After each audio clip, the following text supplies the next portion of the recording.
बहुत समय पहले की बात है। एक छोटे से गांव में रघु नाम का एक गरीब लेकिन ईमानदार आदमी रहता था।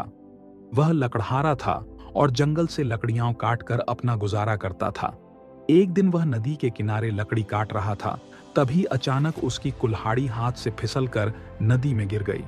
वह बहुत दुखी हुआ, क्योंकि वहीं उसकी रोजी रोटी का साधन थी।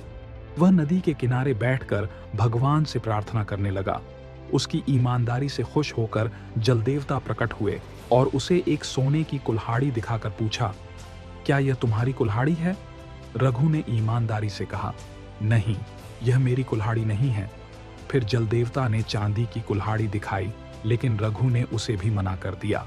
अंत में जब जल देवता ने उसकी असली लोहे की कुल्हाड़ी दिखाई, तो रघु खुशी खुशी बोला, हाँ, यही मेरी कुल्हाड़ी है। रघु की सच्चाई और ईमानदारी से जल देवता बहुत प्रसन्न हुए। उन्होंने न केवल उसकी लोहे की कुल्हाड़ी लौटाई, बल्कि इनाम के रूप में सोने और चांदी की कुल्हाड़ियां भी दे दी।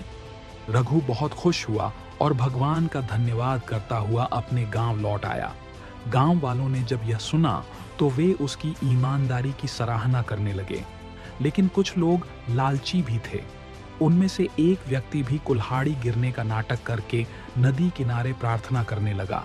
जल देवता फिर प्रकट हुए और उसे सोने की कुल्हाड़ी दिखाकर पूछा, क्या यह तुम्हारी कुल्हाड़ी है? लालची आदमी तुरंत झूठ बोलकर बोला, हाँ, यही मेरी कुल्हाड़ी है। यह सुनकर जल देवता नाराज हो गए और उसे कुछ भी दिए बिना गायब हो गए।